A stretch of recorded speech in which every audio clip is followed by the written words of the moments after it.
अगर मार्च 2020 का समय याद करें तो मानो तब में और अब में बहुत कुछ बदल गया हो।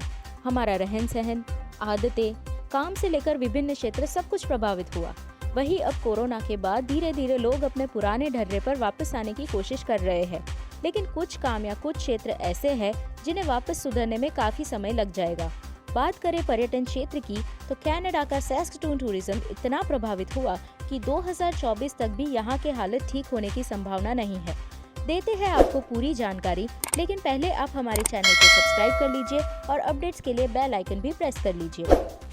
कोरोना की दस्तक के बाद दुनिया मानो पलट सी गई। कई खूबसूरत शहर कब्रिस्तान बनने लगे तो कई जगह आर्थिक तंगी इतनी कि लोग कोरोना से ज्यादा भूखमारी की समस्या का सामना कर रहे थे। लेकिन अब लोगों ने कोरोना के माहौल में जीना सीख लिया है। लोग सावधानी बरतते हुए अपनी आजीविका को वापस पटरी पर लाने की कोशिश में लग गए हैं। लेकिन इन सब के बावजूद ये नहीं कहा जा सकता कि पर्यटन क्षेत्र भी अब वापस काम की रफ्तार में चल दिया हो। चाहे बात कनाडा के सैस्कटून के पर्यटन क्षेत्र की ही क्यों ना हो, अभी वापस वही रफ्तार पकड़ने में समय लगेगा। 2024 तक भी सैस्कटून पर्यटन क्षेत्र ठीक नहीं होगा।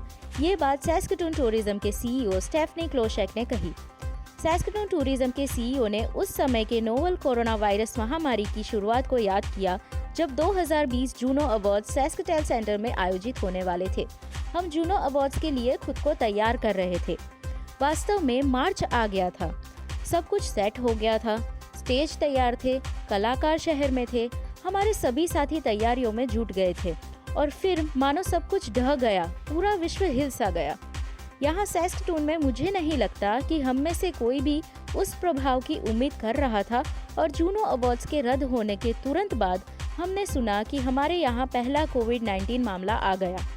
क्लोशेक ने कहा कि साल 2020 सबसे अलग साल रहा।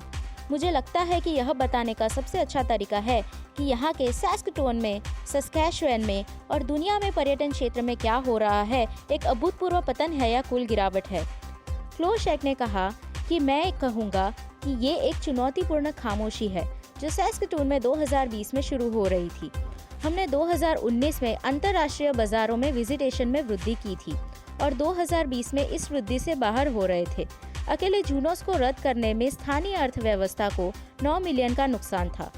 क्लोशेक का कहना था कि यहाँ सैस्कचुअन में जब हम पूरी व्यापारिक घटनाओं के बारे में सोचते हैं तो कोविड का हमारी अर्थव्यवस्था पर प्रभाव शायद 400 या 500 मिलियन के करीब पड़ा है। वही सैस्कटून पर्यटन क्षेत्र 2024 तक ठीक नहीं होगा। अगर आपको हमारा ये वीडियो पसंद आया हो तो लाइक करें और अगर आप कोई सुझाव देना चाहते हैं तो हमें कमेंट बॉक्स में लिख सकते हैं।